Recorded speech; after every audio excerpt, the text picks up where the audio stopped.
I became obsessed with the news. I was constantly watching on TV or on the news what's going on, how many people are getting affected, where it's happening. And then I would look at what's happening with the COVID in itself, what's DC doing about it, and what is the Catholic Church's response. And something I noticed that after all the time when I'd get off the internet or when I'd turn off the news, I'd always be filled with the sense of anxiety, of depression, or of anger. I would just walk away empty, right? And it made me realize, though, something I think is a very profound truth for us to reflect on today. The true shepherd of our lives are our thoughts.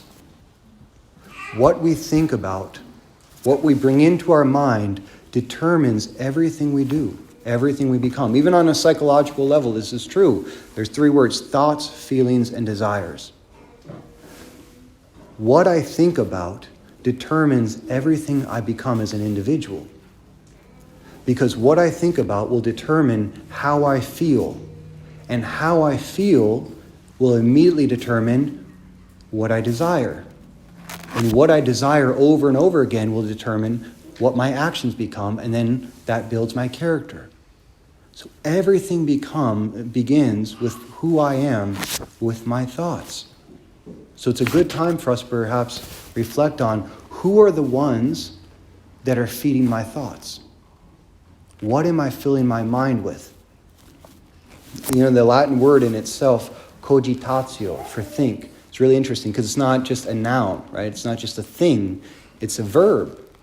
Cogitatio, it comes from con agere. Agere means to shake up, to stir, to move into action. So our thoughts, whatever they might be, are always going to shake us up into a certain specific action in one direction or another. And that's exactly what movies do, right? So when you watch a movie, say it's a scary movie, you fill your mind with those thoughts, those images, and then you become afraid. You watch an action movie, you fill your mind with that action and you get excited. You watch a romance movie, right? You fill your mind with all those images. If you're a woman, you cry. If you're a man, you fall asleep, you know? Unless it's The Notebook, then everybody cries at The Notebook. That's the one exception. But that's why it's so important for us to ask ourselves, especially in the time of the unknown, who is it that is telling me what to think? Who is it that is feeding my thoughts, which is determining how I'm acting, how I'm feeling, what I'm desiring? Because that's the voice that is leading me. That's who my shepherd is, my thoughts. Tell me what you listen to, what you watch, what you fill your mind with from day to day, and you can tell me who I am. Christ says in the gospel, "My sheep hear my voice and they follow me." And that's the question for us today. Is it Christ's voice who leads me? Is it Christ's voice who influences my thoughts, my feelings, and my actions? Or am I learning what to think and what to do from the world, from the news, social media, Facebook, other people's opinion about me? Or even worse, the worst enemy of all is my own insecurities, my fallen self. Is that the voice that I'm constantly listening to? You guys have seen, I don't know, Lord of the Rings, Smeagol and Gollum. It's always a really good image of the two voices that we listen to inside our mind that lead us to tell us who we are going to become. That's why they say the first mistake of Eve was when she was in the garden. It wasn't following the temptation of the devil. It was entering into dialogue with him. Because as soon as Eve started talking to the snake, allowing him to fill her mind with those questions, did God really say you shouldn't eat from that apple? God knows well that when you do, you'll become like him, knowing good from evil for yourself. As soon as she entered into dialogue with the devil, her mind got filled with his voice. And it was just a matter of time before she started acting on it. It's also the tragedy of Star Wars. I'm not a Star Wars glee, but the fall of Anakin Skywalker. That's how he became Darth Vader in the end. He turned to the dark side when he was like the chosen one. Well, it's because he entered into a deep dialogue with the darkness to understand their own power. And because they were able to play on his own fears and insecurities, little by little, he let his mind be formed by their voice. And the same thing can happen to us when we're constantly watching the TV, social media. We're filling our minds with those voices, which are immediately going to have a consequence on how we act. So in this time of so many voices telling us what we should do, who we should be, how we should act, trying to shape our minds and shepherd our actions, we can ask ourselves, is Christ truly my shepherd? Do I recognize his voice?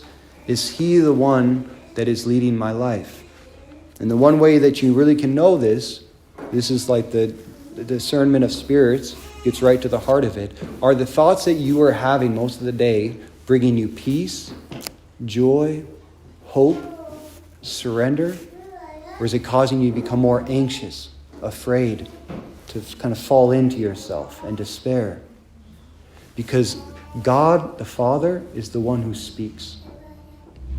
Christ is the Word that he speaks. He's the Word made flesh. The Holy Spirit is the voice through which the Father speaks his word. So that means that the Holy Spirit will always give us the fruit, his own fruits, when we're truly listening to God's voice. It will fill us with joy and with peace and surrender. The exact opposite of trying to take control or falling into despair. It reminded me of an old Native American tale. I'm sure many have heard of it, but it was very good to really think about how it applies to our own life and our own thoughts. And an old Cherokee is teaching his grandson about life. And he says to the boy, "A great battle is going on inside of me.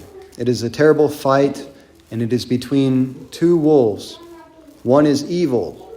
He is anger, envy, sorrow, regret, arrogance, resentment, superiority, and ego." He continued, "The other wolf is good.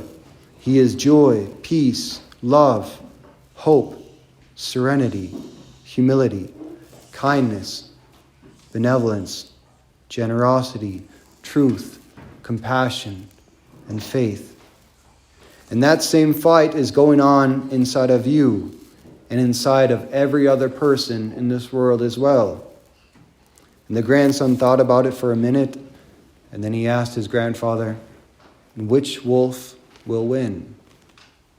His grandfather replied, "Whichever one you feed." Who will we become as individuals? Thoughts, feelings, desires, actions. Everything depends on our thoughts, which shepherd our actions and shape our identity and our destiny.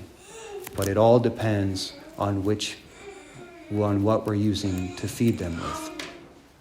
And every time we come to Mass, and this is why it's so beautiful that we're here today, we get to hear the same voice of the Holy Spirit spoken over this altar over and over again, creating the same presence.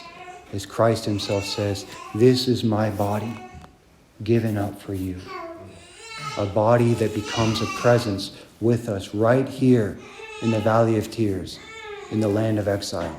And when we're attentive to that voice and to that presence, it can always give us the peace and the joy and the surrender to entrust everything to him, even in the moments of chaos.